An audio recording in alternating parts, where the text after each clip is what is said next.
మాకు రాదమ్మా.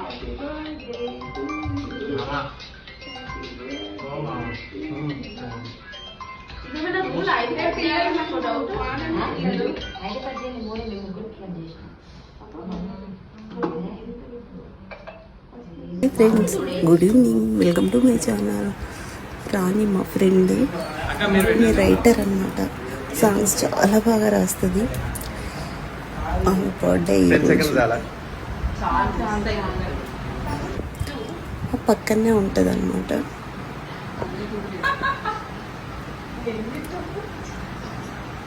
అందరూ బ్లెస్ చేయండి. కొత్త సాంగ్స్ రిలీజ్ అయినాయి ఆమె. ఫ్రెండ్స్, చుట్టాల పిల్లలు.